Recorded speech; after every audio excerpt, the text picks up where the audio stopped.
Hello, this is Jonathan, and today we're going to be working on continuing this implementation of the loading state for the play state. For some reason I feel really sleepy today. I don't really know why. Really shouldn't feel so sleepy, but I do. So, oh well. That's just how it's going to be today. I guess, yeah, so what I'm doing here is I'm just pasting in on start because I'm pretty sure the signatures are going to be exactly the same. If they aren't, then oh well, too bad. I'm pretty sure that on start never needs to return any kind of like trans. So we should be okay there. So essentially what we need to do is we need to load the assets here using the progress thing, and then update will just repeatedly check, hey, is the stuff ready? If it is, then we go to the next state. Otherwise, keep checking. So update's just going to be like a polling loop that just does that. And yeah, that's pretty much what we're going to be doing here. And the only reason why we have to store the handles in the struct like this is because you can't do the load in on start. There's some stuff that happens between on start and update. It's just stuff that runs in the background, and it's not something that you have access to as like the API user. So yeah, you just kind of have to trust Amethyst to do its thing, and then do the check for loader completion here in update. It seems to be the, I guess, idiomatic thing to do, or at least in my experience it seems to be the only thing you can do. So yeah, I think that's what I'm gonna do. I'm just gonna try and follow suit. I'm not gonna use the logger to say whatever's starting because I don't think I have the logger with me right now. And I think they're using a, well, are they using a different logger? They're using this like info macro to log. And I'm not really sure where that's defined. It might be part of Prelude. I mean, I guess I could try using the logger a bit. Probably wouldn't hurt, but I'm not going to do it now. Seems to be what I like to do, is not do things now. So what we were doing before on start was this. Oh yeah, and I had this generate locations function that I added. I remember that.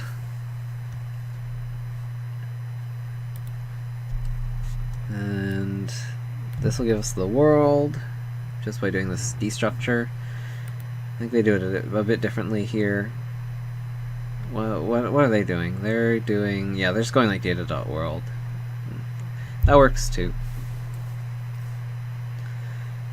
Then I'm gonna not add debug lines or configure physics or any of that stuff. We're just gonna go straight into loading a bunch of things, and they seem to delegate to other methods here. They're just like, nope, I'm not gonna bother doing it myself, you do it. Let's see, what do they do?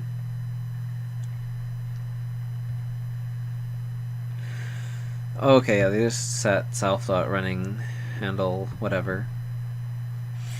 That seems fine. I don't really I don't really have any qualms with that.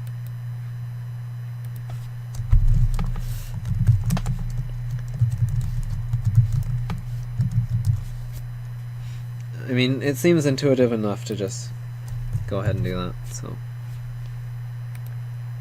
in this case, I'm gonna have like a load was checked, I guess.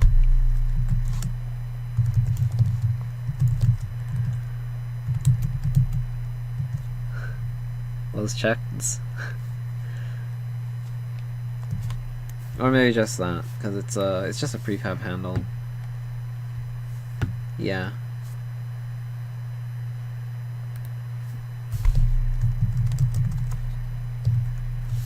Seems like a good convention to have, just explicitly state that you're using a prefab here, or you're loading a prefab. Can't complain about that. Now I'm gonna just call it, I guess.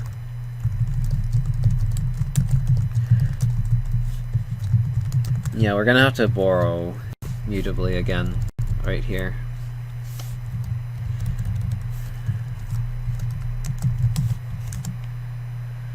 And we're going to do... What are we gonna do?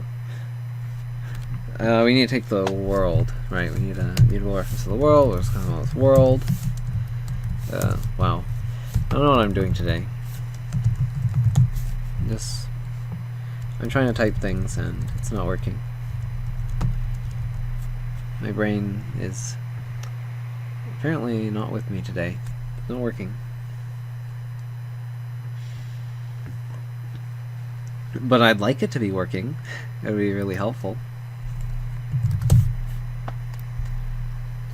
I think this world is already a mutable reference. It might be, it might not be. I don't know. Let's see. Is it? Seems like it is. Alright. So if that's already a mutable reference, then yeah, all I have to do is implement load prefab here, which means I just have to do all this stuff again that I've already done before, and then set the prefab handle. Seems simple enough.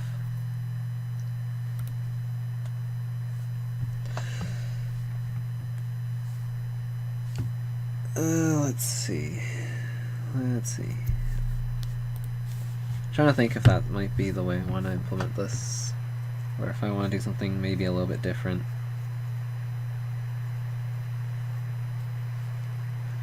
I'm not really sure.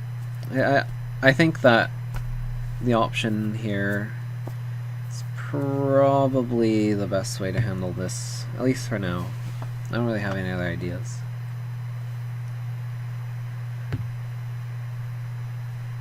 Yeah.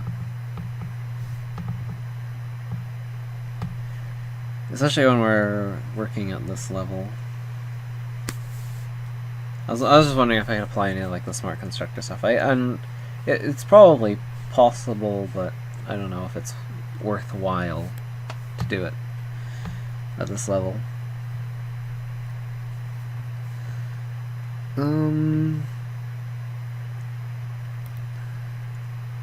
Wow, it's actually been a while since I've touched this, because I'm not even recognizing what's happening here.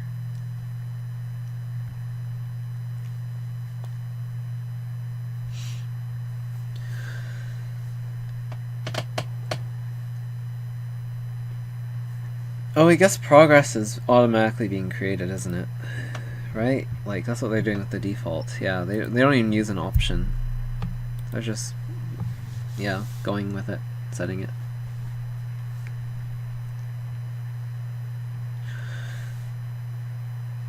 And what does SelfThought generate locations? Oh, that's this. That has nothing to do with anything else here. What are they doing here when they load their prefab?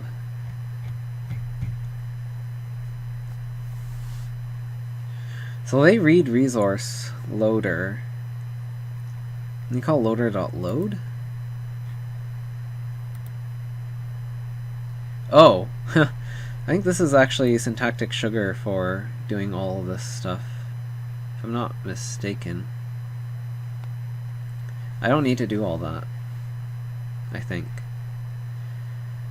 Asset storage prefab. Maybe. I'm not sure actually, because they have an asset storage there, and I'm not using that. Also, there's a nasty unwrap here. I just realized. I don't really like that, but yeah, I don't really know what else I'm supposed to do. Oh wait, I can remove that because I don't have an option for progress anymore. Yeah, that is kind of weird actually. This is very different from how I'm loading prefabs.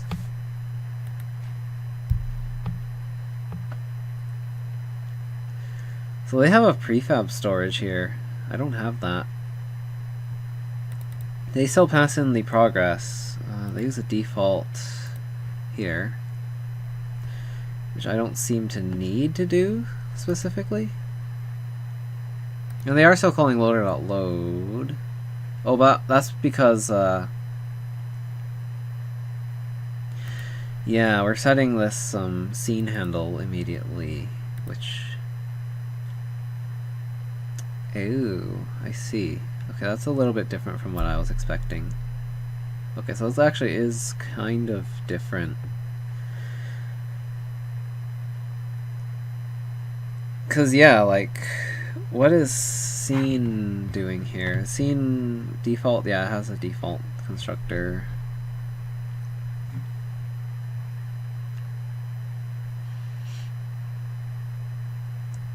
Uh-huh. So they're not using world.exec. I think it's because they're using this prefab storage. Do I want to do that too? Is that what I should be considering at this point? I mean, maybe.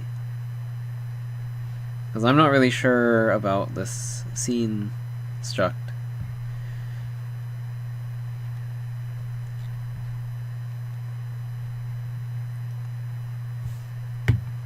I'm also not sure if I need it, though. I mean, really. Like, couldn't I just set self.thought whatever handle to be this sum thing? I don't see what would be wrong about that. So part of me feels like I don't need this specifically. I don't know, it's hard to say. Well, it only takes one argument, but this is a tuple, so yeah, I could probably remove this and then not have it be a tuple, and then everything would be fine. That would be my guess. Right, and I'm looking at the wrong function, but still, it's roughly the same thing. I'm gonna copy and paste this over, so I don't forget. This has another consequence, though, doesn't it? Yeah, so I'm not gonna do that. Since that's already being done. I don't have to do any unwrap then, because that's not an option. I don't have to do this as mute, I could just pass it in like that.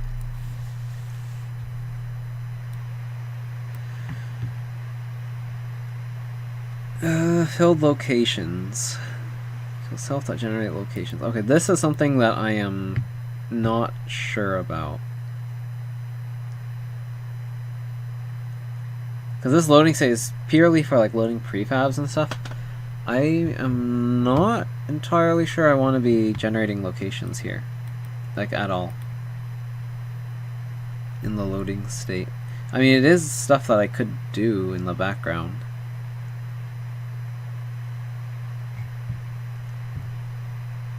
But then I'd need to have like the seed and everything. I mean, I do have to load all these things in. Or, well, I have to initialize the world somehow. So is it safe to assume that loading is what I should be doing? Or I should put this stuff in the loading state, rather? Or is it better to have it here? I don't know which one will end up with the, I guess, better design. It's kind of hard to say. It really isn't going to make much of a difference, at least at first, but I'm not sure about later on down the line.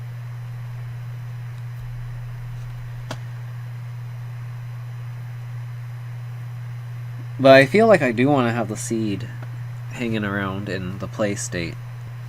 For the sole purpose that there's going to be other RNG involved in the game, like, say, enemy movements and stuff. Or boss patterns. That's going to be based on the same RNG seed. So I don't I don't want to not pass the seed over to play, but I do think that it might be better to do the generate locations in the loading state. Simply because that's also a part of game initialization. Like, you can't play the game without all that happening.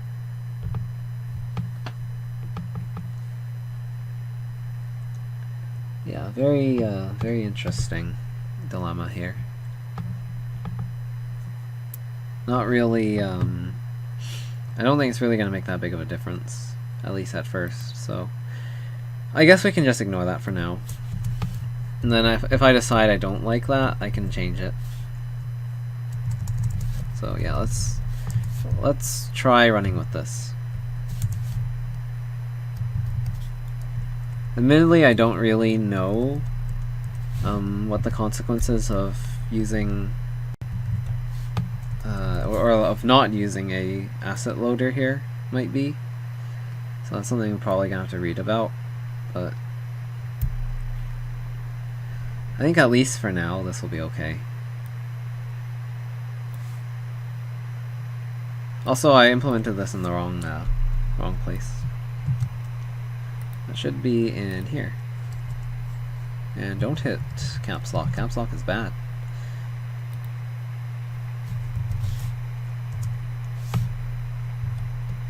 Oh, is there no... No, this should match up with this. Oh, no, I accidentally left this closing. Okay, there we go. And something about handle... That handle is going to be the was checked handle, I guess. So SelfThought. Oops. Was checked handle.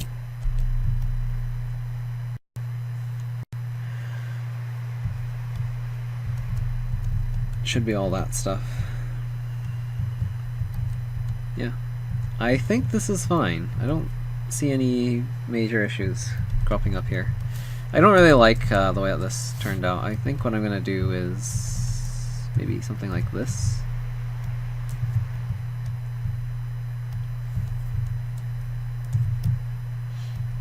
Oh, yeah, like that, and then like that. I guess that's fine.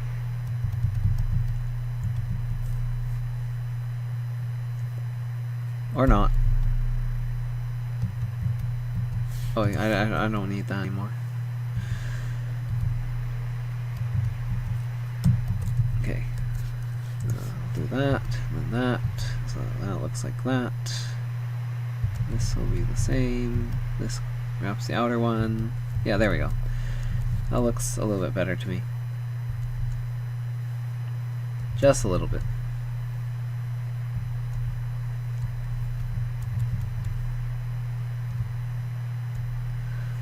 Alright, so now we have the load was checked prefab method here that's being called.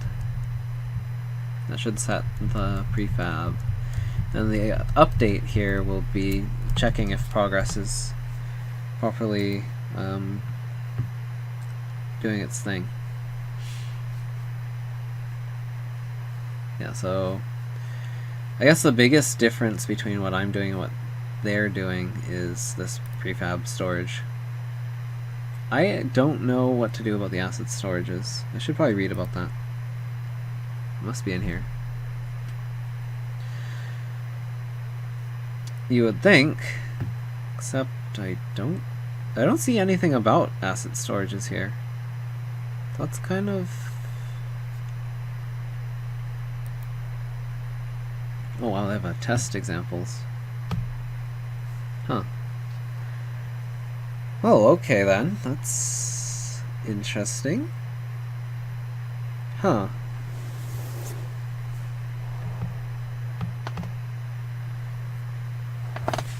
I did not expect that. Yeah, migration from CG math and algebra. I'm seeing that there. But what about like asset storage?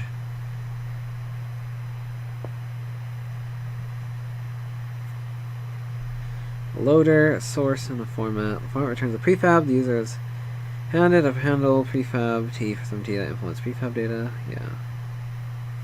Sub-asset loading, wow.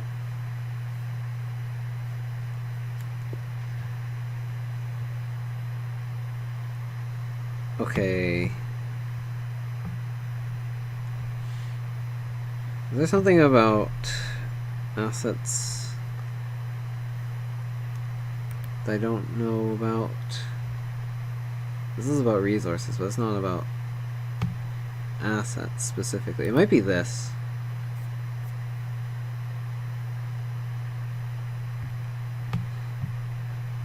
Right, you have handles.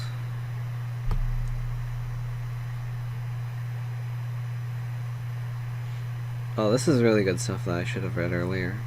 I don't know why I keep putting it off. I need to actually read this, because Amethyst has changed a lot since I was first using it. And the book has a lot of good resources here.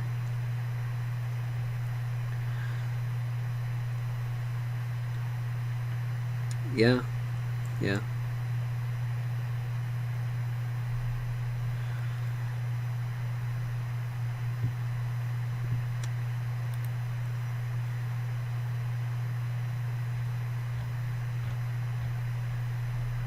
Oh yeah, I've already read about that. I already know about that, even. They don't really say much about, you know, assets. Also, I think this book seems a little bit disorganized. Like, here's like a whole Pong tutorial, and then we're going to talk about other things like animation and sprites and whatever. I mean, I guess the Pong tutorial doesn't require you to use sprites and all these other things, but it'd be nice to have like a big full example at the end that also uses these other parts that aren't being used in the Pong tutorial. Because otherwise, yeah, it's a little bit difficult to figure out how to make something a little bit more complex when all you have is this thing that doesn't really do what you might want it to do.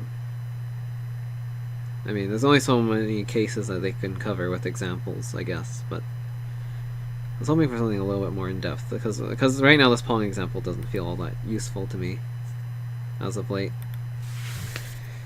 I'm finding other people's projects that are a little bit more complex a lot more useful. But I guess that is generally how these things sort of go. Okay, well, the next step is to check the progress thing, right? Check.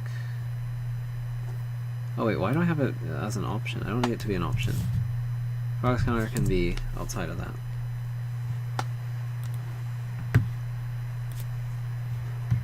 Right? Yeah.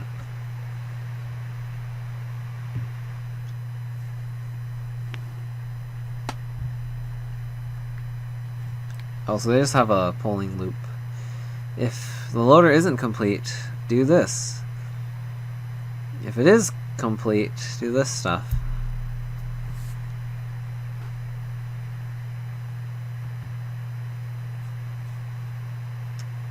Okay.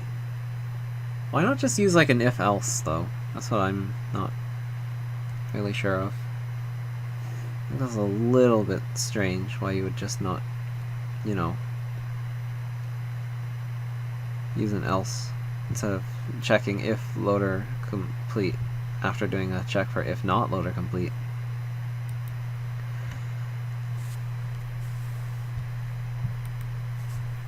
I guess it doesn't really make much of a difference, but still. Wait, is loader complete the name of his progress thing? No, the name of his progress thing is just called progress. Loader complete is this boolean. Oh.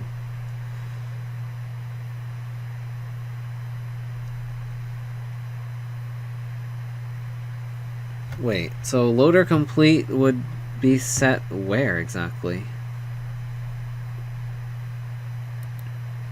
Did I have a similar thing here? Oh, I had an initialized boolean. That's the same thing. Yeah, okay. Where does that get set, though? It gets set here.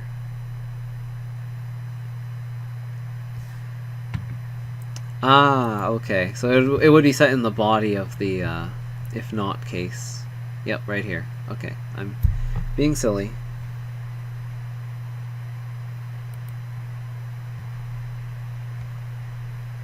And I think, yeah, naturally that's the case that'll happen more frequently. Or at least it's supposed to be the case that happens more frequently.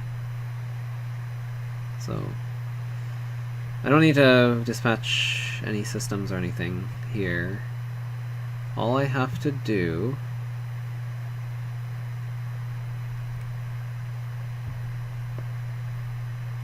I don't even remember what this remove was for. Oh, it removes the progress. I don't really understand the point of that. Yeah, I don't think they do that here. There's no point. Okay, cool.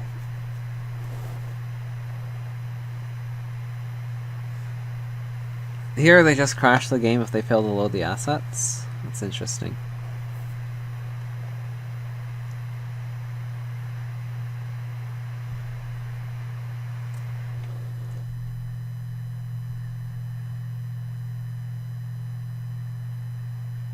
I mean, I guess that's a valid way of handling things, so can't really complain. Now this is just so clean in comparison to this mess that I have up here.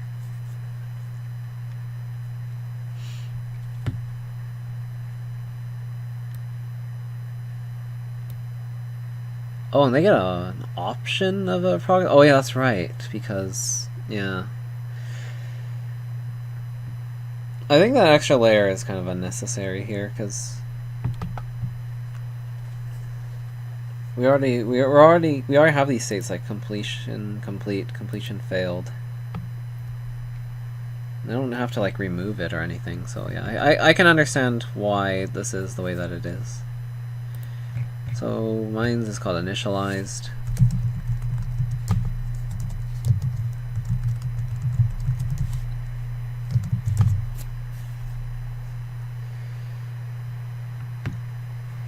I think we're just gonna match on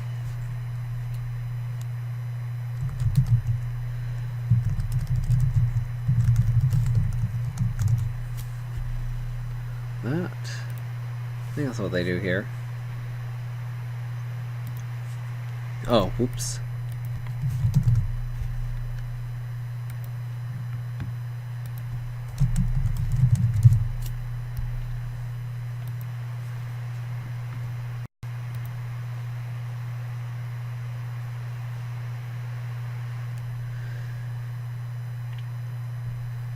Oh, because they didn't want to repeat the trans none in each of these cases. I feel like that's... Well, that barely makes a difference. Whatever. Who cares? They call it SelfThought complete. Okay, yeah.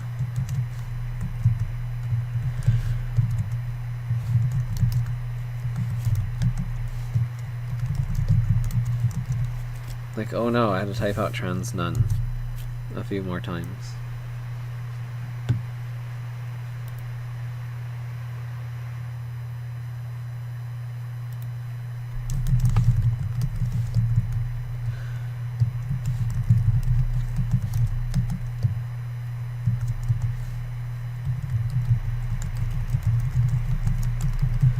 True, and then return a trans none.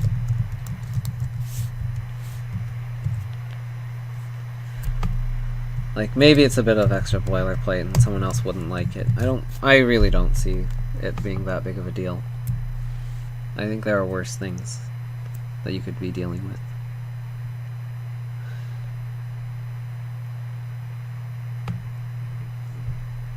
Or at least at any rate, I think it's purely stylistic.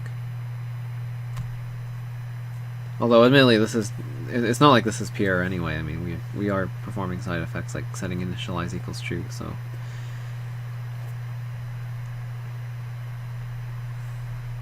It's not like what I'm doing is necessarily better. It's just different.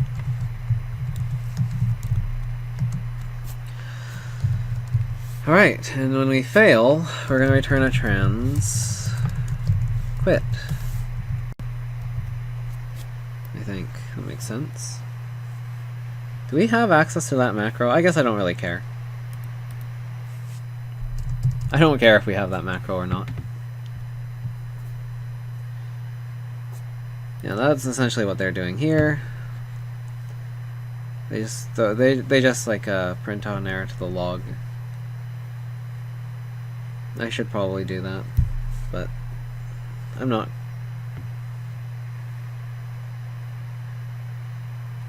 Not gonna do it. Instead, okay, so they just create a running UI equals this, handle, take, expect, okay. Right, the take is an extra step. I remember looking up what take did in the option documentation. That's not necessary. Well, at least I don't think it's necessary. I don't really know what, why they're using it here. I'd just use expect, honestly.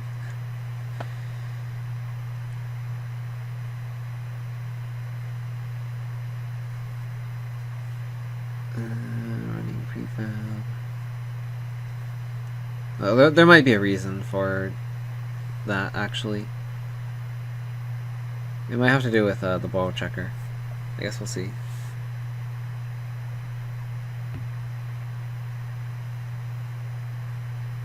And then you do a trans switch, that's right.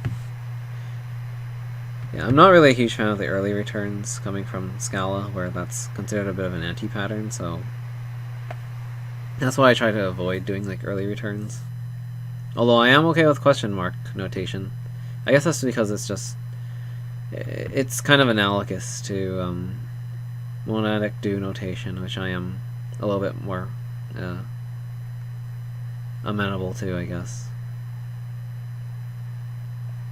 Yeah, so I'm okay with those early returns, but then when I have to explicitly early return like this, I'm a little less comfortable.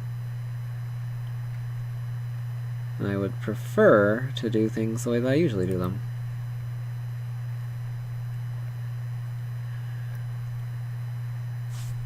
So here we're going to... Gosh. I guess I don't really have much of a choice but to either to panic or like do nothing. If I can't get what's in the handle. Yeah, those are my options, because this thing doesn't return result. I can't make it return result. It doesn't return option, so there's no deferring error handling here at all. My choices are handle it in some way and return one of these transitions, or just like panic and crash. I might just do a trans quit rather than panicking. Panicking is not really that nice. Well, this is a pretty crash-worthy case, I will say. Yeah, don't really know. I guess we'll see how it plays out later on. Ideally, I think I'd have like some logging happening instead. And just try and avoid panicking when possible.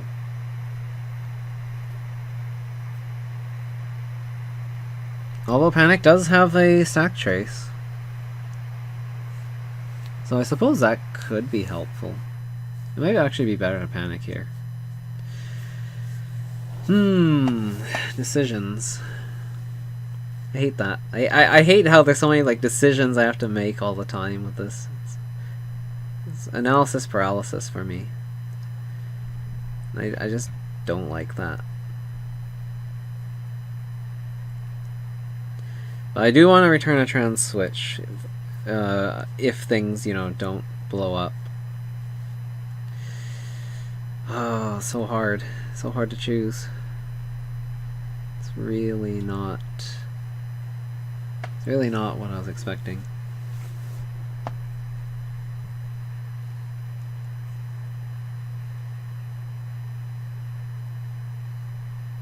Like, I thought this would just be like follow the stuff and it'd be easy, and then I forgot about all this like air handling I have to take care of at this level.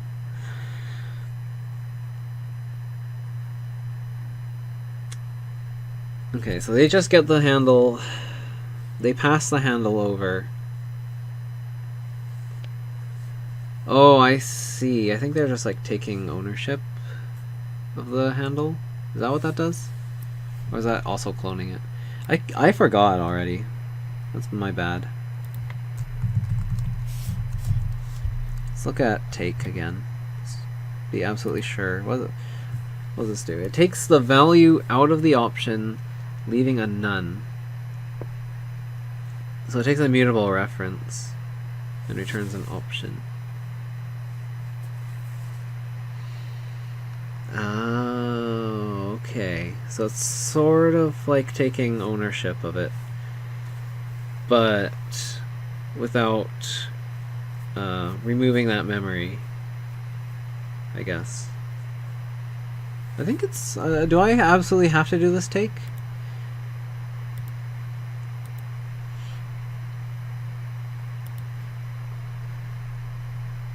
Maybe. I'm looking at this and I'm thinking I might actually have to do it. I might not have a choice. Purely because of the borrow checker, but... It's really, really hard.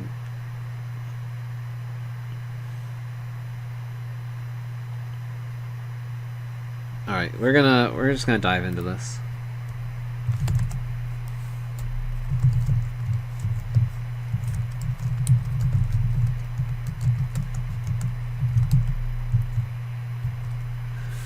Do I have to clone the handle, or... I guess it doesn't really matter that much.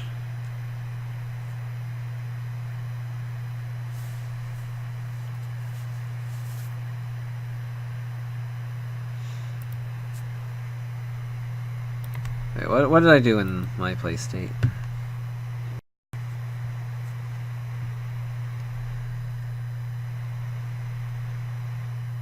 I just took the scene handle.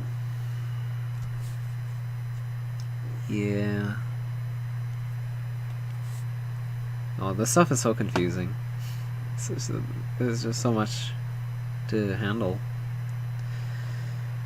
I don't know how to handle it.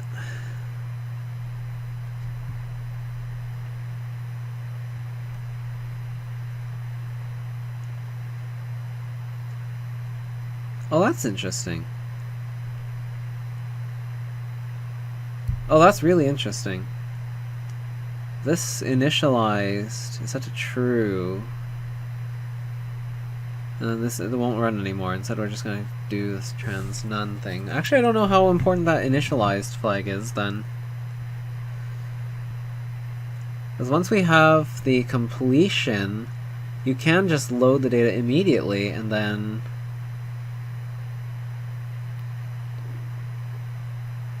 transition to a new state. Yeah, why do I even need to have the SelfThought loader complete thing? If I'm gonna do everything in this completion logic anyhow. Like, as soon as it says it's complete, I'm gonna want to run all this anyway. So... yeah, I actually don't see the point of having this boolean at all. I think I'm gonna get rid of it. This might be a dangerous thing to do, but I don't see the point.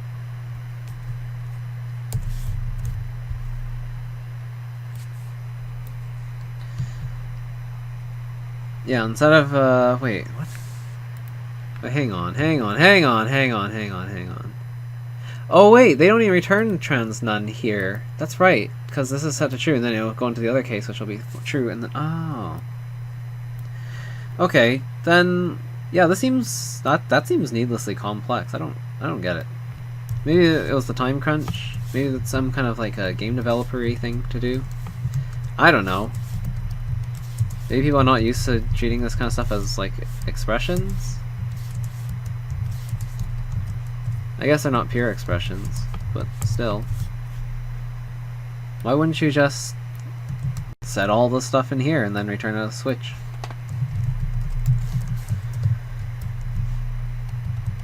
So we don't need that anymore. We just need to, yeah. Like, hello? Why wouldn't you just do this?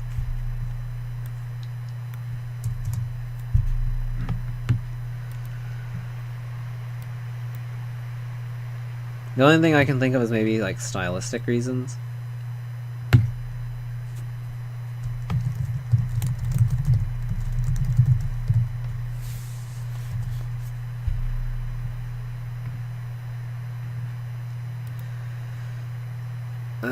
Take and then expect to unwrap it. Yeah.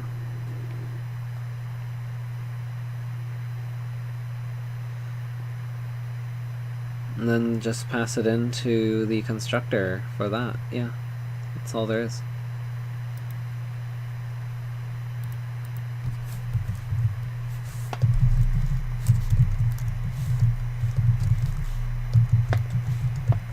So I can just create a play state and pass in the handle, and everything should be good. And we don't need to have it be an option even. It's just going to be a handle. And that handle is not going to be part of scene, it's going to be part of this guy. Yeah, that seems so much better. Don't really know why I would do it another way.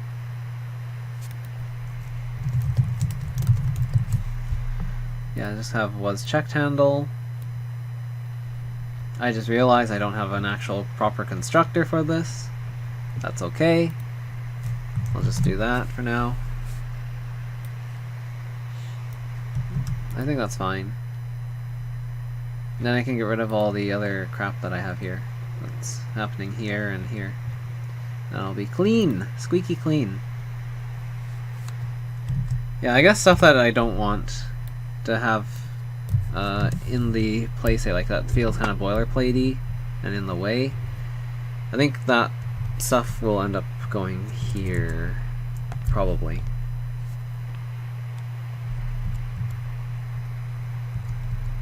And in this case, I think we can if let, and it should be fine. Or I could do a pattern match, it doesn't really matter. Yeah, let's just match it. Pattern matching can usually be avoided, but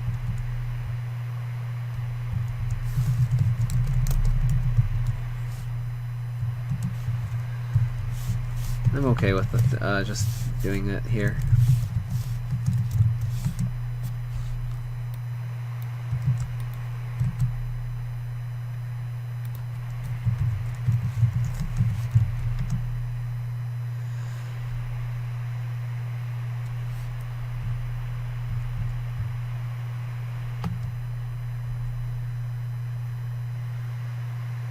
What I could have done was a map .get or else and then pass in the thing here. That's true. I could have done that. I'm tempted to do that now. Just do a map .get or else.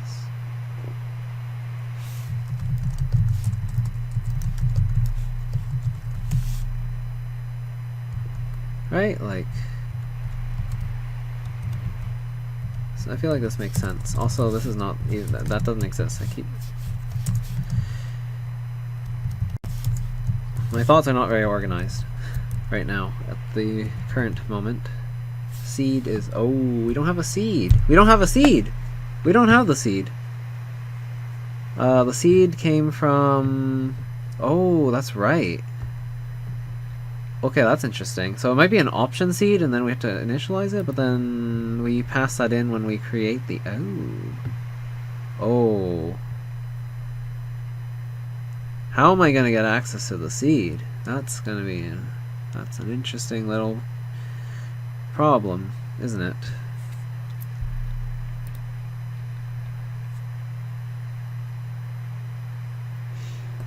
If I want the seed, then LoadPlay needs a seed as well. And when I initialize it, then the rest of the parameters won't take on default values, will they? At least I feel like it won't.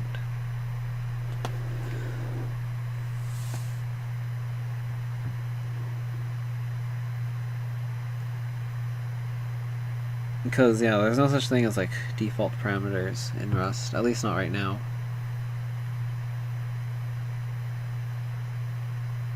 One parameter, but two are supplied.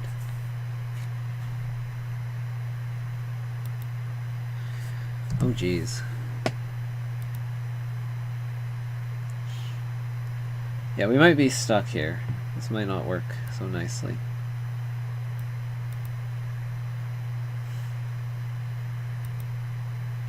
Also, I'm gonna do the map thing that I was saying I was gonna do. Yeah, I was like, what? This dot map. What? Stop that.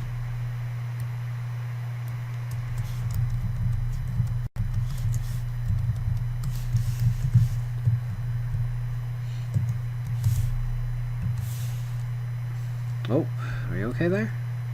It's okay, yeah, it's okay. Handle.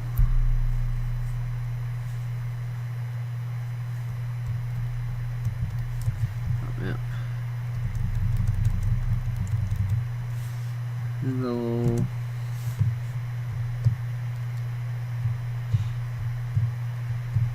Yeah, then we'll just return all of this in there.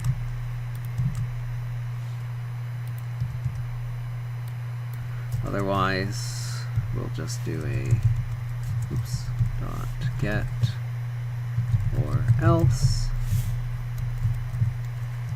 trans quit.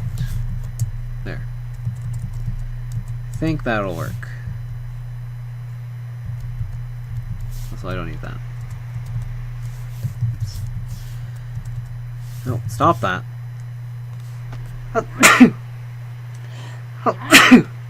Ugh.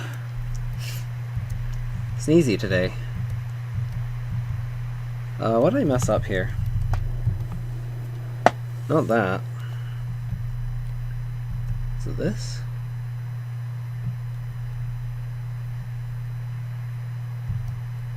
No, I think what it is it's just this play. I need to actually supply a value for this, and I don't have one because I screwed up. Let me go figure out a way I can make that happen.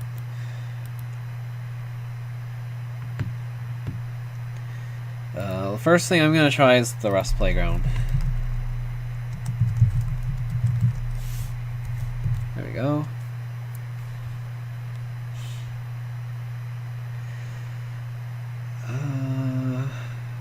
Oh yeah, this is what I was using as an example for my blog post for January. That's past now, so I'm not gonna. No, we don't have to worry about that. Okay, what if I have a struct? It's called foo.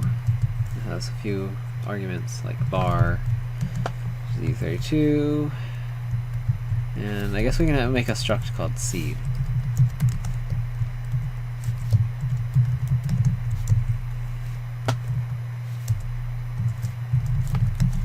Yeah, how about that?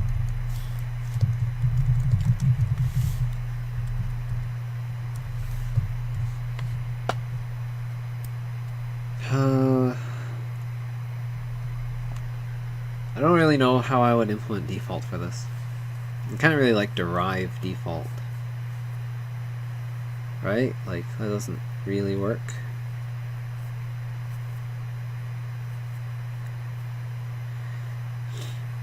I could store the seed as like a resource if I really wanted to. I feel like it's.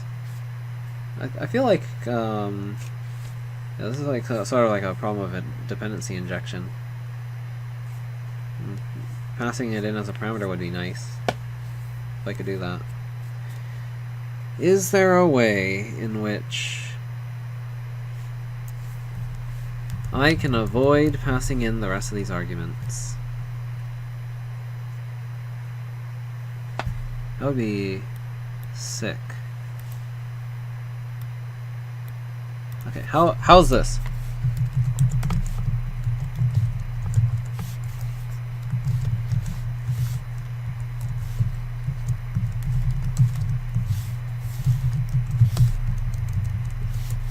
How's this look for a solution? Now I have a... Oh, okay, I'm going to do an impl for foo.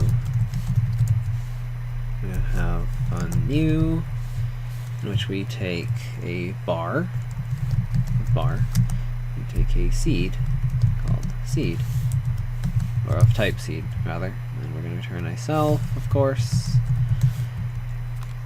And now all we take is these two arguments and we stick them into a foo. Bar seed. There. We're gonna now try calling foo new with only one argument. We're only gonna pass in a seed. What is going to happen if I do that? So we have this struct. We didn't pass in anything else. Will this compile? I have a feeling it won't. But it's worth a shot. Nah, it takes 2 parameters, but only one was applied. Otherwise, I think we would have, well, otherwise it would be like we had method overloading, basically.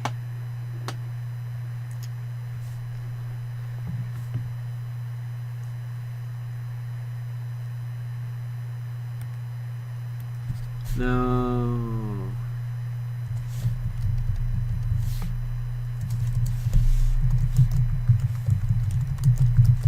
Let me do that. Oops. Var, of course. We need to specify the argument. It does work. Okay, that works. Right.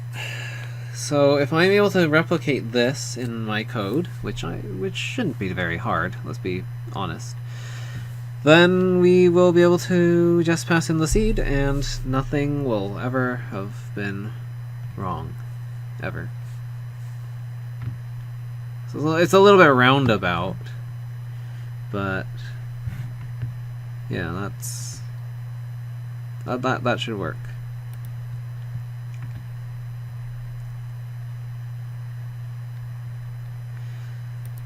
So instead of driving default for this guy,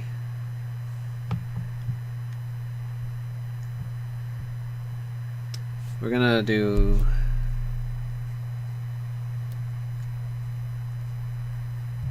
something a little bit crazy. We're gonna do LoadPlay defaults.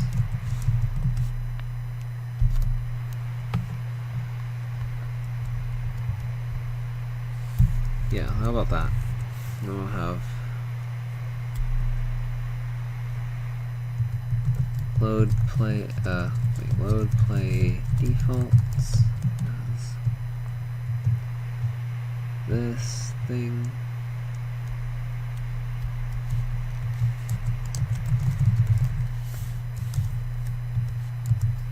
Then we're gonna have the seed. Just like before, just like how we had it here. Seed came from seed, okay, from randomizer.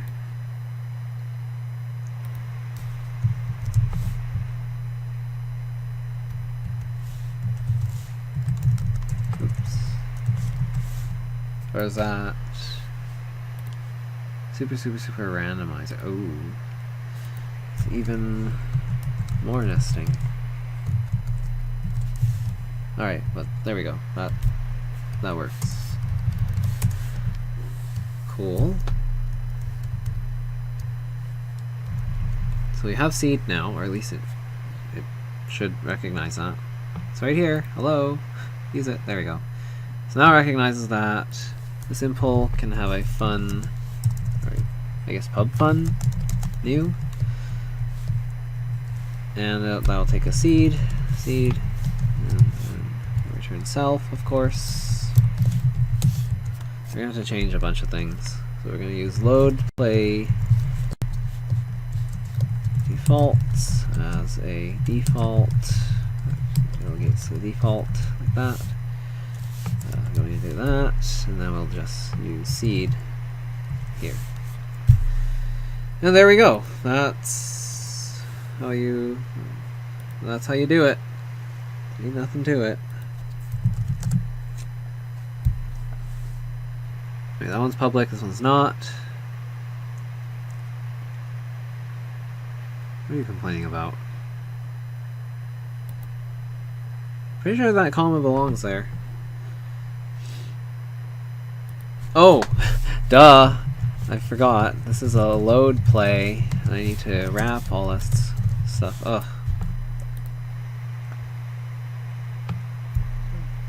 I was just being silly. Very silly. Some fields are missing? No. There are no fields missing. Okay, so instead of SelfThought was checked handle, now we have to go SelfThought LoadPlay defaults.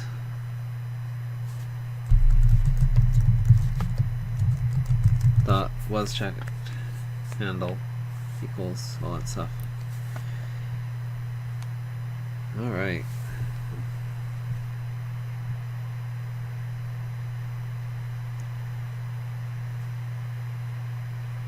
And here we can pass in the seed as self.seed.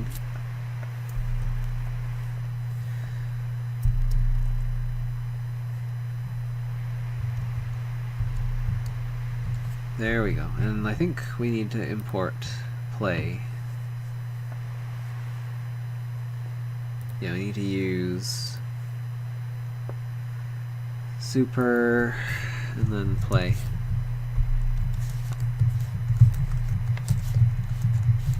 There. Done. Sort of. This needs to be that guy.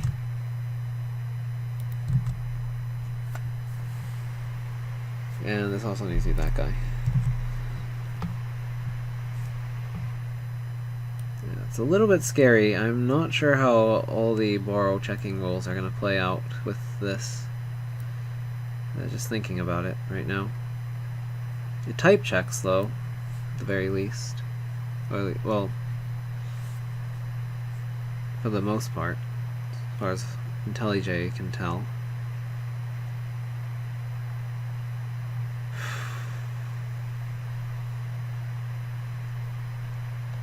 SelfThought load was checked prefab. Oh yeah, that was here. Yeah, and I handle that here. Oh, whoops, that's not SelfThought progress. It's that progress.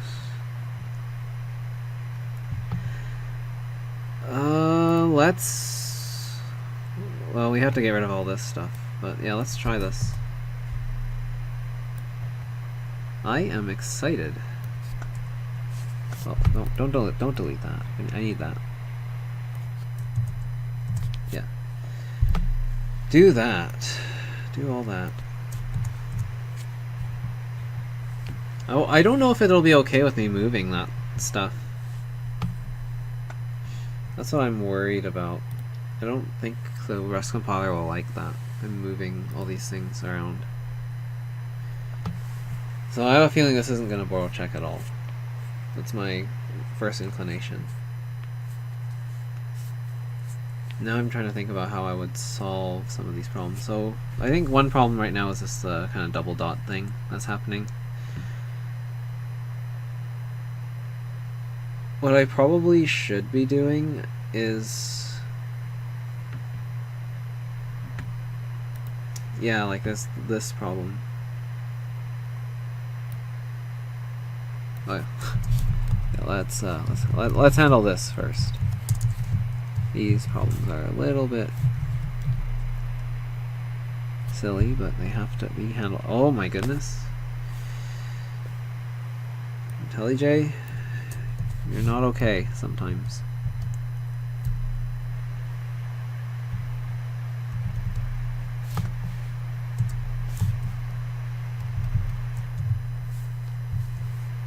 Okay, that's... I'm okay with this. Seems good. Yep, that seems good. This has no field initialized. Oh yeah, same problem there. This one has a similar problem. You just gotta go like this. Seed. Yeah. There we go. Some fields are missing. No, not anymore. Alright. Next errors. Probably... What? Oh, right. This is LoadPlay now. We have to get LoadPlay instead of just play.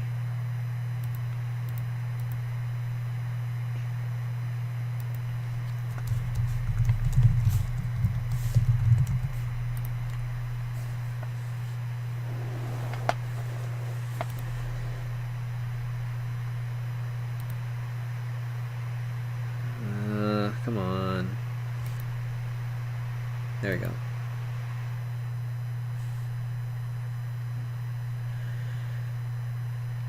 That means that the other thing, this one, also needs to do that too.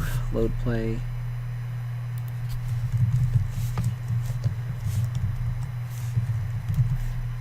Alright, cool. Now I have that. And that's a little bit better.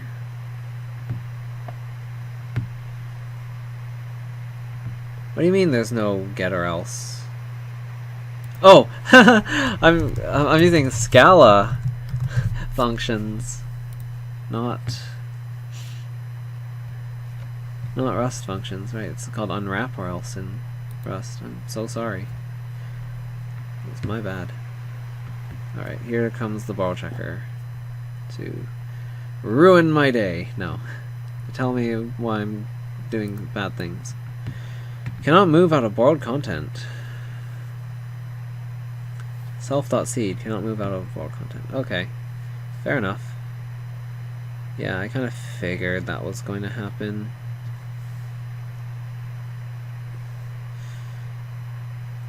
So this was checked handle thing. I might actually have to do the .take after all. That's my hot take. Get it?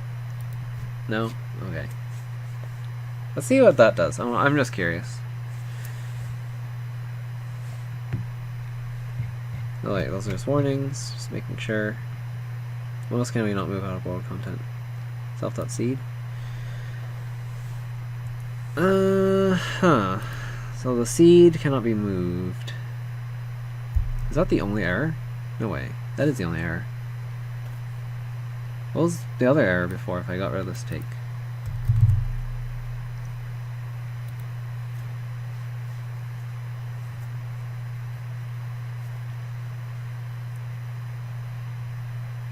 Cannot move out of borrowed content. Oh.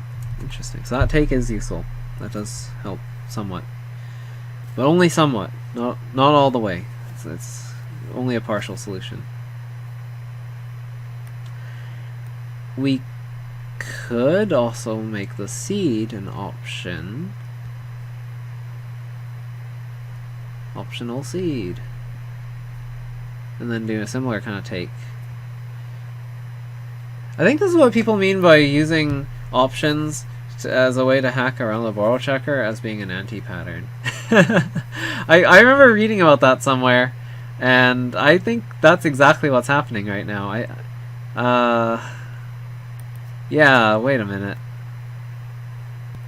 Yeah, something about this doesn't sit right with me, because I'm remembering hearing about that being an anti-pattern. I'm gonna try and avoid that if that is actually an anti-pattern. Doesn't seem like a great idea. If we're doing that to dodge the borrow checker. Although I remember reading in that same thread that some of the official Rust documentation does the same thing in certain places. So this might be an anti-pattern, which would be kind of interesting. which might imply that was checked handle didn't need to be an option. Well, I think was checked handle did need to be an option because we have to somehow get it out of on start and into update, and there's no other place I can store it that I have access to other than, I guess, using like world resources. So okay, Self.seed on the other hand here is gonna be a little bit difficult to play with, I think.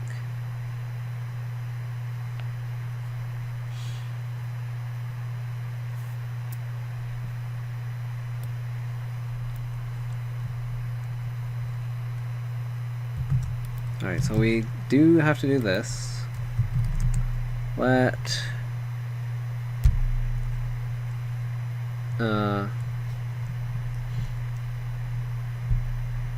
was checked handle equal that.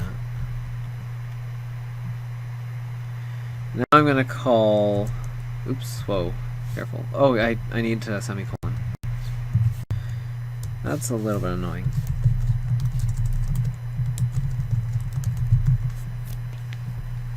Yeah, that was checked handle.map. All this cool stuff. Yeah. That might not work, by the way, but I'm gonna try it. We're gonna try all this. Cannot move out of borrowed content. Kinda figured that wasn't gonna be allowed. Okay, if I'm not allowed to move it, God no. Am I gonna actually clone the seed? Do I dare?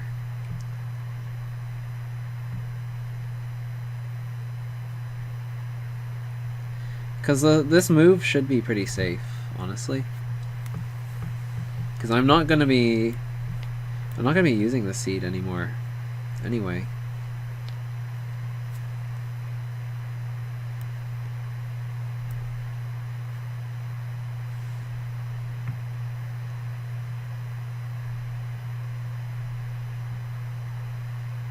Like, I know that we're only borrowing self,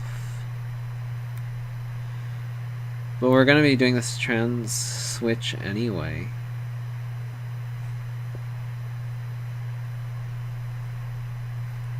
So I feel like moving this content would be fine.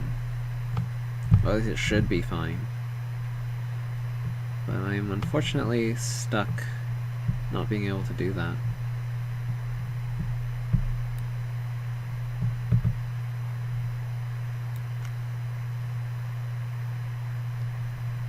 Well, that sucks.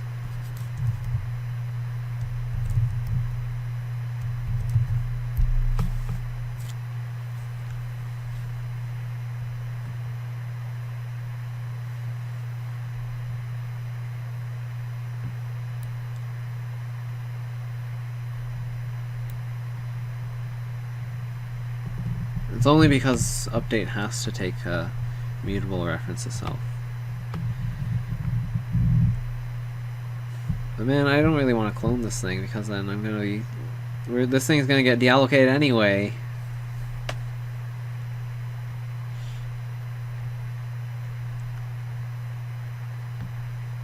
Ooh.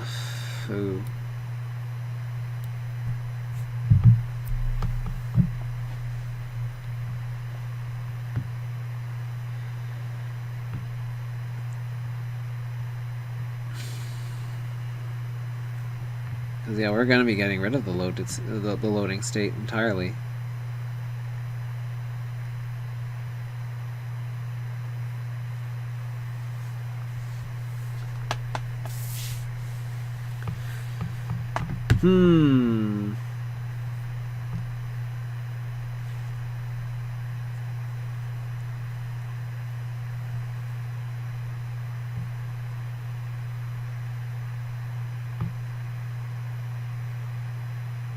Okay, this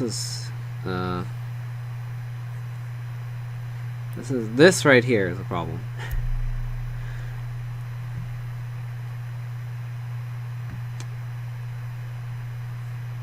Is there anything I can do? at all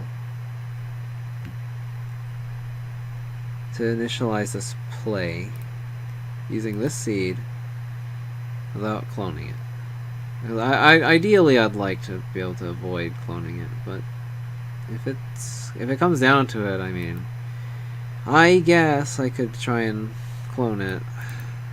Does this even implement clonable? Or clone? That implements clone, but does this implement clone? No. C doesn't implement clone. We didn't expect to have to implement clone, because I'm not really supposed to have to clone it. Oh boy. Oh boy.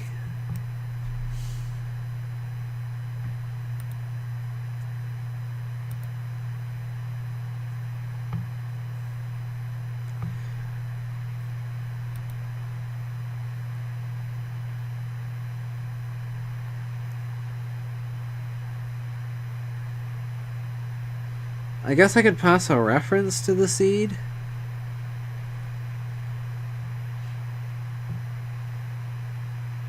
But then that reference would have to live as long as this thing, and this thing's going to be deallocated, right? Or... like, I feel like taking ownership is the right thing to do here. Like, I would want to take ownership because I don't... because the other state doesn't really matter anymore.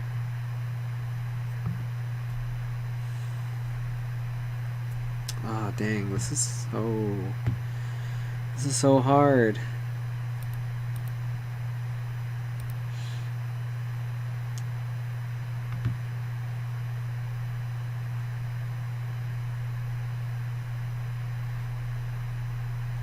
I guess I can hack it with an option.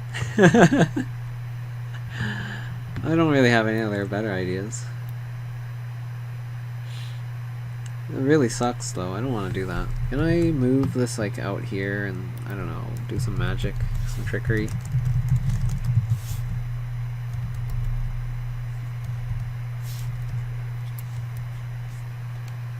Something? Anything? I feel like this is not going to work. Nah. Can start using a reference instead. Nice. Then what? Pass that in here? Give this a reference to seed? Which lives somewhere else entirely? Like, I need to give this guy ownership of this.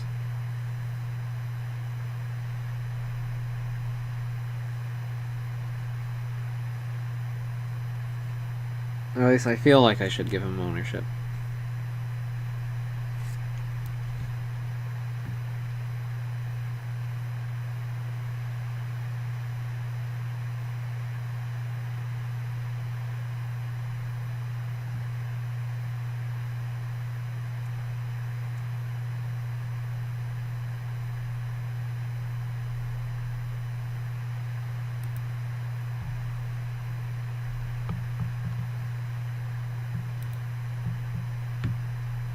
It's not the right signature.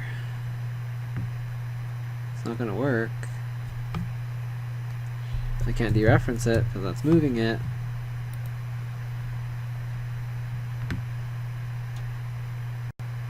Oh, yeah. Then also I'd have to do that.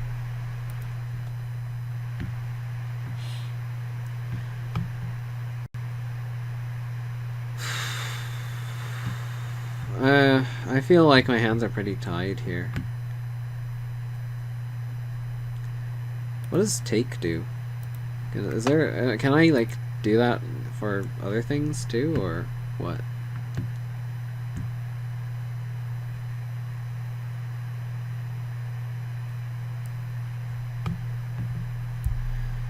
I feel like this is almost like cheating.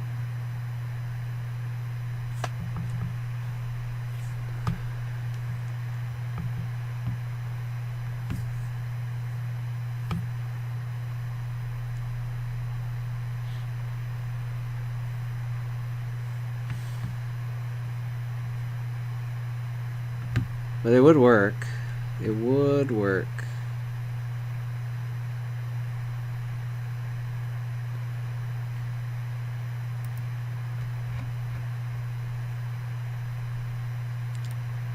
Let's see what other people have to say.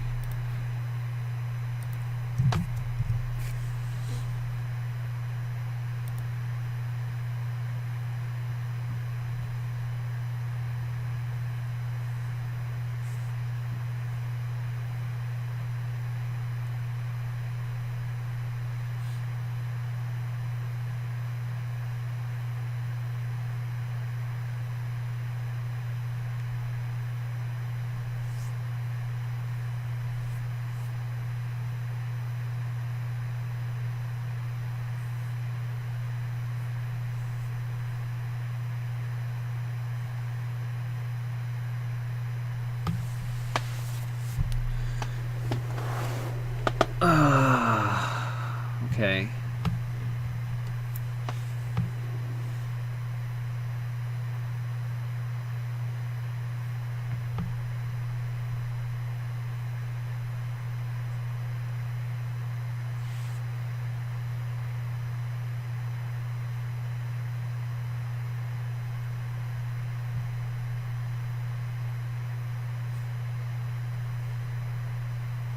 Yeah, that's kind of what I'm trying to do. I want to be able to...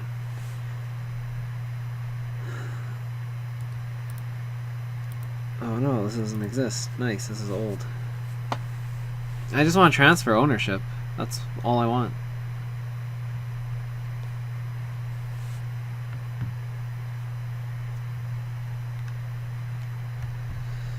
So that's kind of difficult. Very difficult.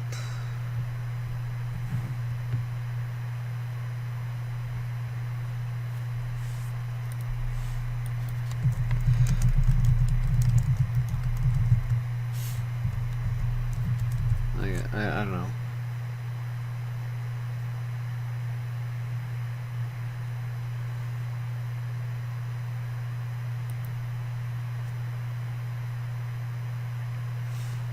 Like, is there a pattern I can use to transfer ownership?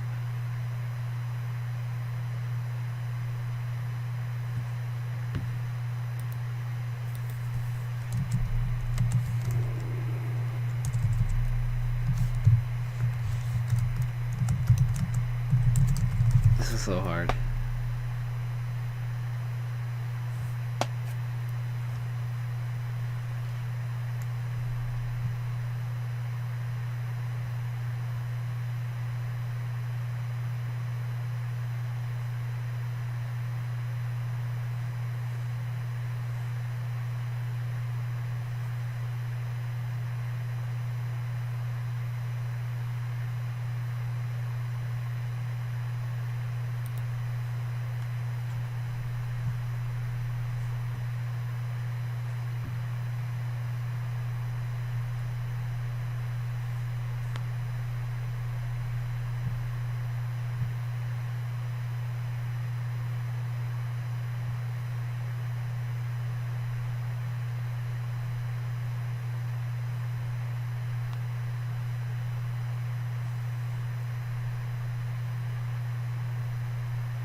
Okay. Use take. Alright, well, there we go. Someone just said use take. Not much I think I can really do there. Okay, well, take seems like it's a viable option.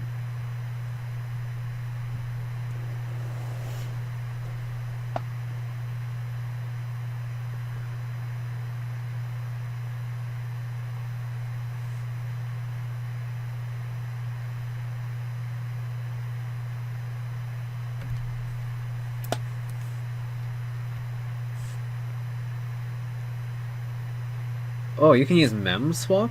Ooh, how sneaky. Or memory place.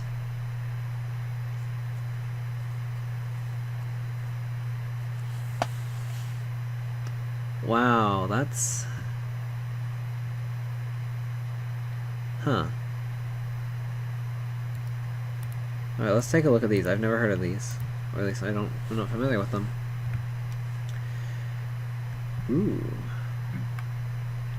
Swaps the values at 2 mutable locations without deinitializing either. Alright, here's some juicy stuff.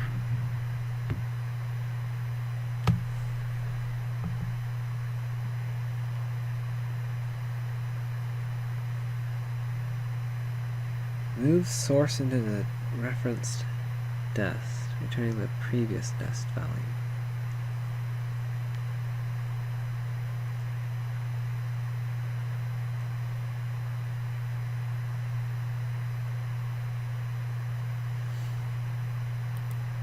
Okay, this might be different from what I'm looking for, but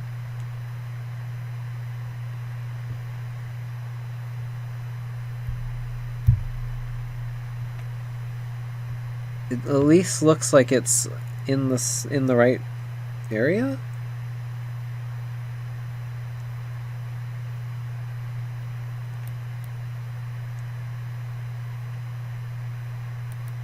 Is this unsafe? Yeah, it's unsafe. Okay. Don't do that. So we have swap, we have replace. This needs drop.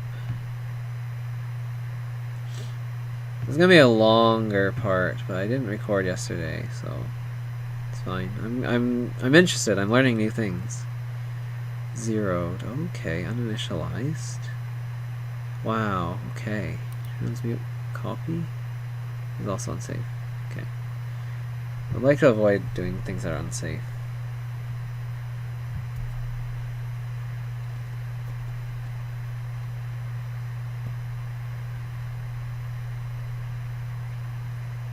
Okay, so what do we have? Replace.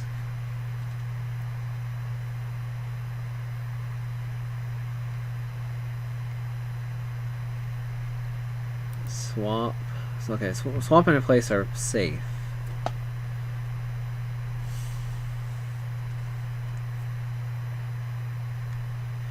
Is there any magic I could do here to make this one work?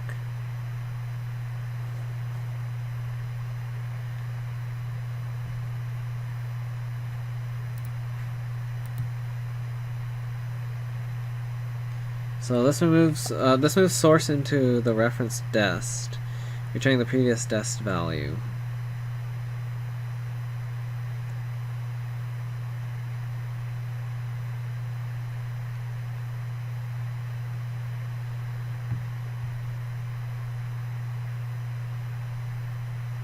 But that has to be a mutable reference.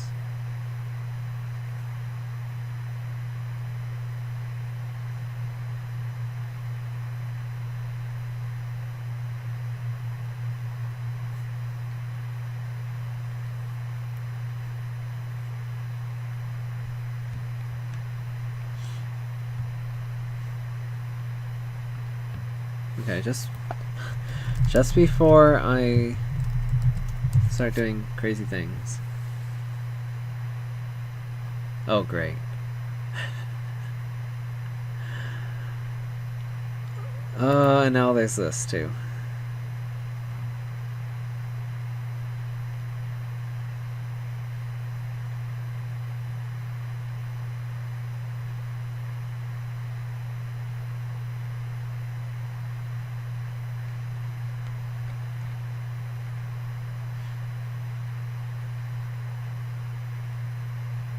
Some people say yes, and some people say no.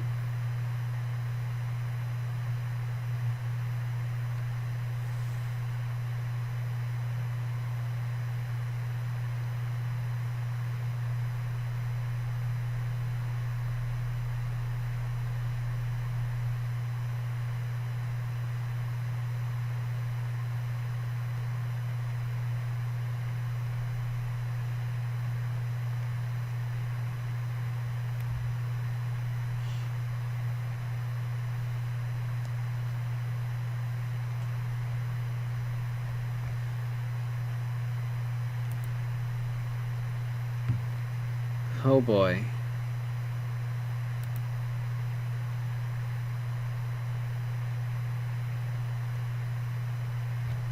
think this is the thread that I was reading that talked about some of this stuff.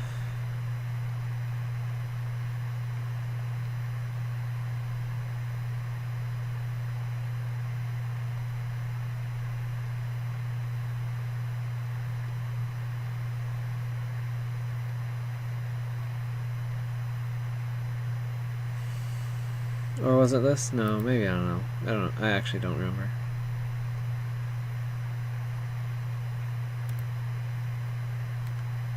Alright, what do people consider as anti-patterns? DREF. Great.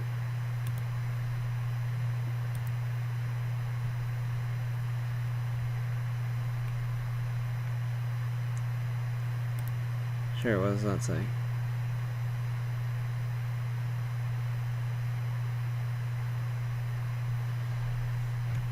Okay. What's this?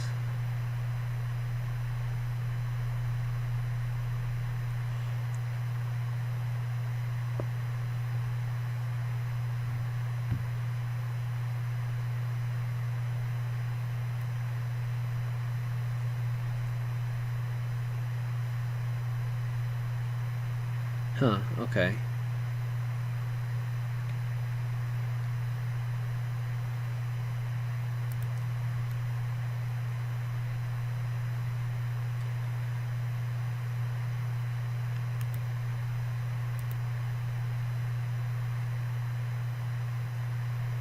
Builders in here as a pattern. I guess people have a very hard time deciding on what is or isn't good right now. I thought I read something about using option as being a little bit of a hack, but now I can't find it anymore. Maybe it was this. Was it in here? Yeah, now that I don't know, this doesn't look very familiar at all.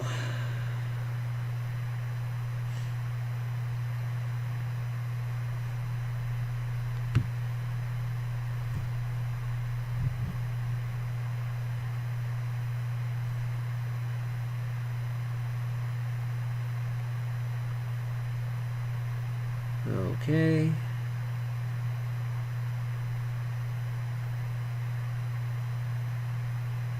Okay.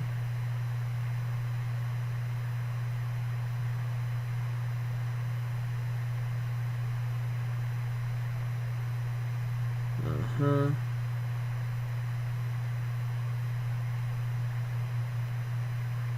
It's all kind of confusing.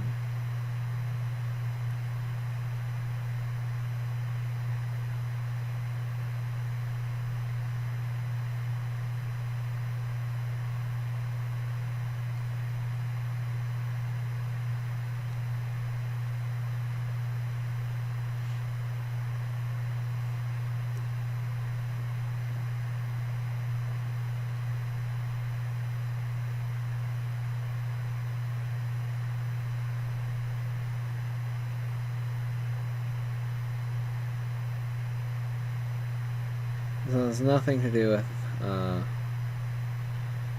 yeah, what I'm looking at. Okay, you know what? I don't know. I don't have a solution. My solution is we're gonna do an Option.take here because I don't have a solution. There you go. That's my solution. It's not a solution at all.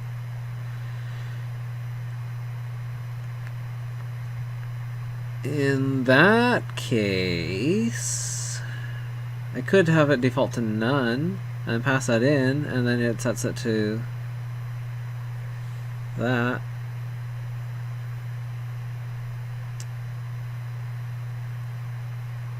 That would work.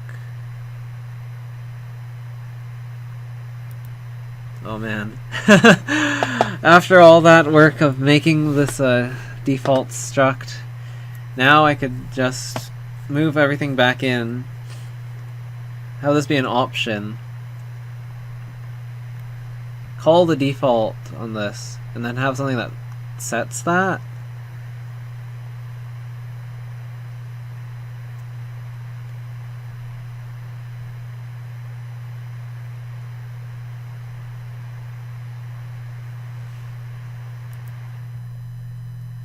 I almost feel like I'm playing with fire here. You know, like you ever think that maybe, just maybe? All right, let's do what we were doing originally. None of that. None of this. All right, this is interesting. I'm learning a lot about ways I could handle certain problems with ownership in Rust.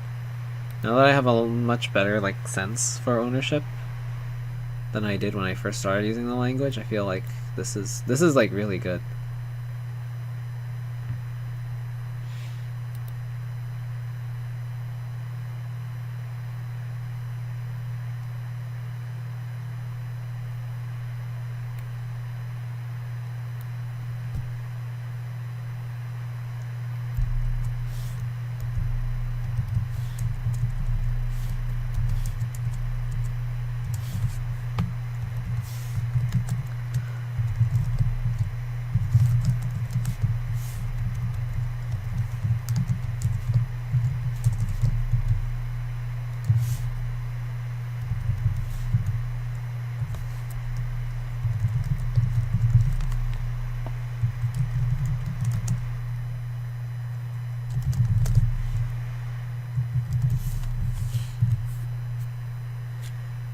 Is this crazy?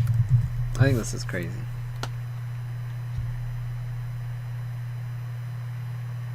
Oh.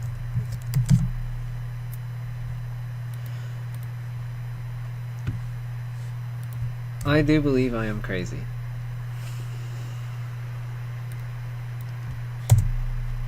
But I might also be onto something. Crazy, but also onto something.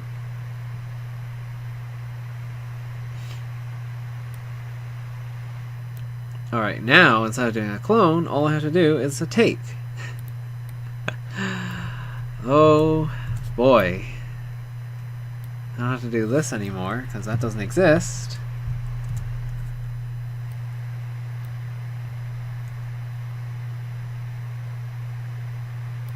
Same with that. And this. And this. Alright, so that gets rid of that layer. Now, I can just do a seed take.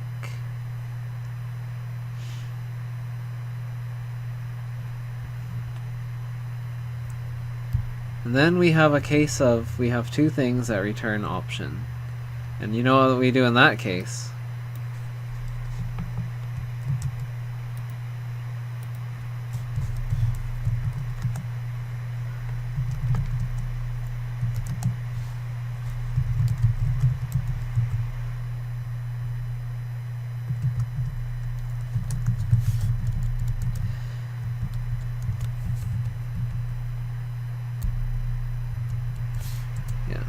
I think it's safe to go back to the original code like that. Alright, so now we have two options.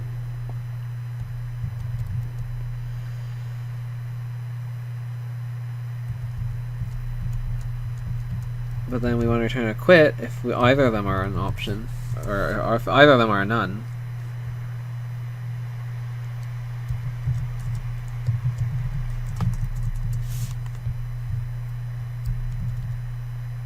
So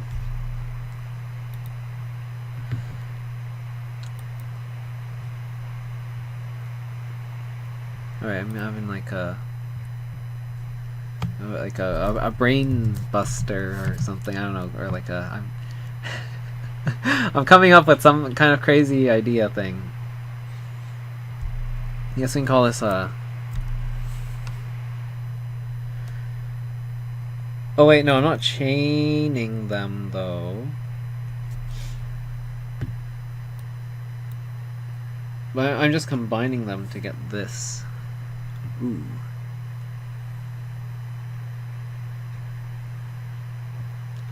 You know? I can't like return early with a none.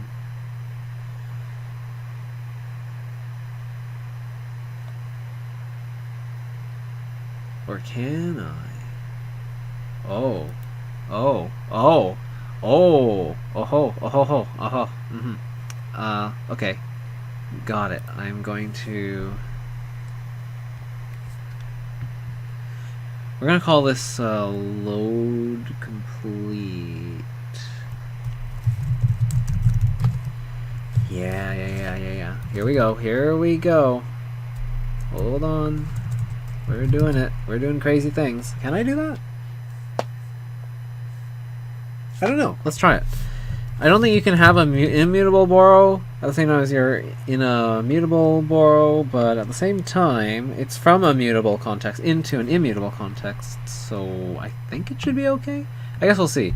I'm not actually sure how Rust is going to handle that. And that's another good thing to check out and figure out if it's okay with that or not.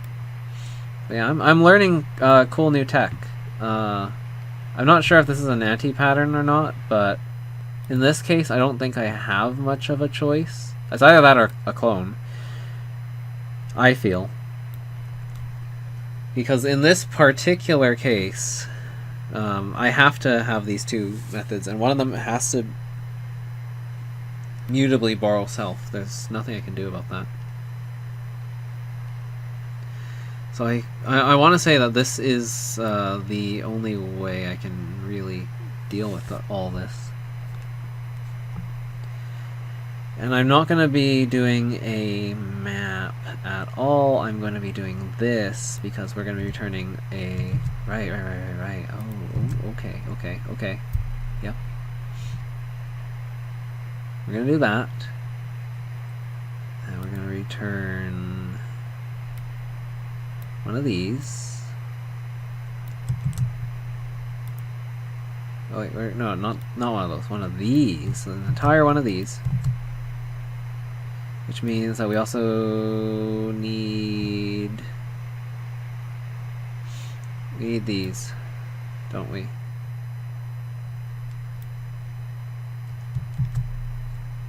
Yeah, I think we do. Okay, so I can throw in these. Or maybe I don't need to put them there. Maybe I can put them right here.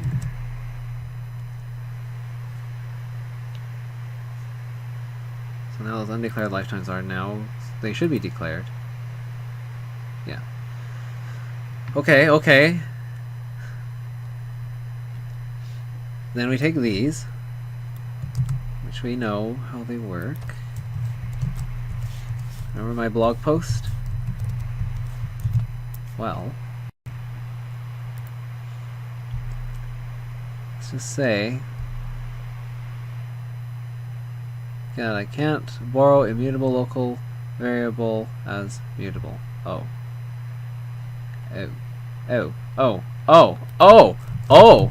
hello. That's why we need to make this mutable borrow, right? Okay, so it's in the right context.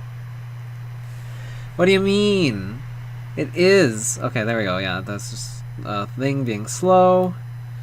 We're gonna call that function. We're just gonna do a self.load complete. We're gonna do an unwrap or else on that. You gotta quit. This will be a sum. Right, I need to make that a sum. And if I'm not mistaken, that'll work. That'll solve my ownership problem, in theory. What do you mean there's no handle and scope? Oh. Let's just do that.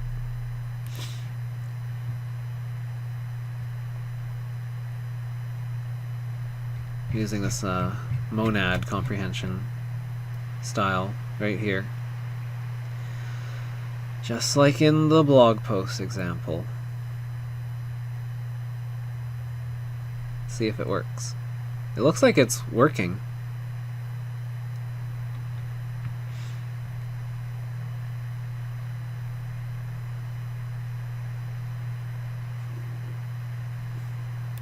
That's some crazy stuff. Alright, let's go. If I start game, I don't think it's gonna do anything. Yeah, okay. That's kind of what I figured. It's not going to go anywhere. Cool. But there we go.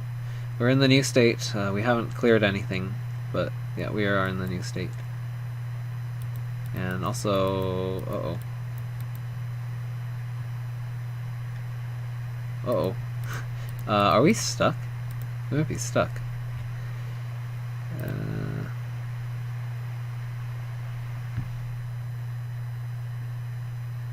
That's weird. I don't remember getting stuck like that. Can I like do a print line here? You made it. I just want to be sure that things are, you know, working.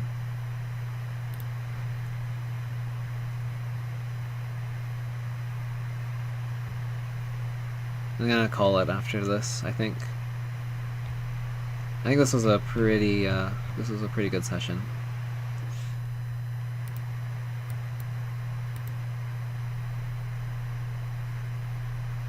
Oh, I think we got stuck. We did not make it. We definitely didn't make it. Okay, I thought it was a good session. I think we are in a loop somewhere. Unable to move. Okay. That's bad.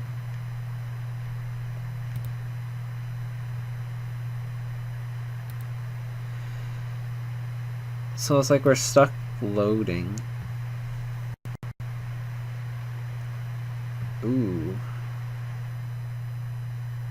Maybe that's what the asset store was for? That could be it.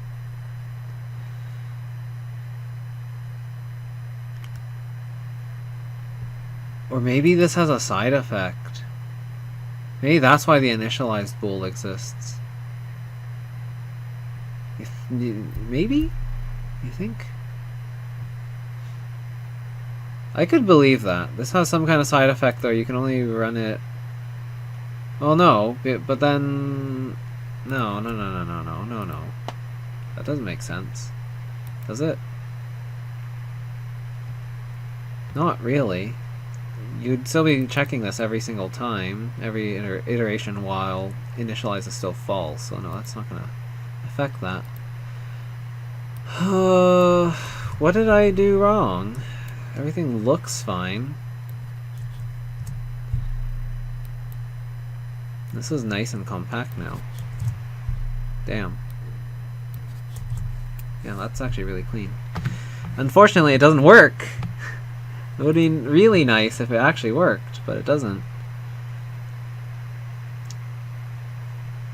Okay, I'm gonna stop right here, and I'm gonna take some time to try and debug this, because yeah, this is gonna probably take a while. Quick addendum. It turns out that it actually took me only like 10 seconds to figure out what was wrong. So in play, I have this data.update thing going on. I give it a state dispatcher play. I realized after looking at the definition of update that... Okay, where was it? Yeah, after looking at the definition for update, I realized that it was running the core dispatcher and dispatching all those systems. So I still needed to call update, but I didn't have a state dispatcher to use because, well, the loading state is just only going to be using the core dispatcher. It's not going to be trying to do anything else. So in order to make it run without a state dispatcher, what I could have done was I could have added a like dummy state dispatcher, like a no dispatcher variant for a state dispatcher. The alternative is that I create a new sort of like almost like an overload for this, but like another function that doesn't take the state dispatcher, and I decided to go with this solution because then I don't have to do this extra little check here and just immediately dispatch. So ever so slightly faster, in my opinion. I don't know if that's actually true, but I want to say that it's probably ever so slightly faster. So yeah, there we go. That actually solved it.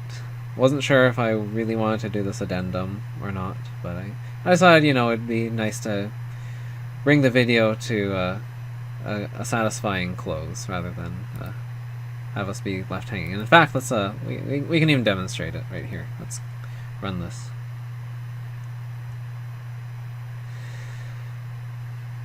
Just gotta wait for the game to pop up here in a moment.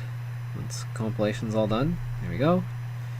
Custom game, we'll go to start game, and bam, we're back in the black state and everything. We can just close it. So yeah, there we go.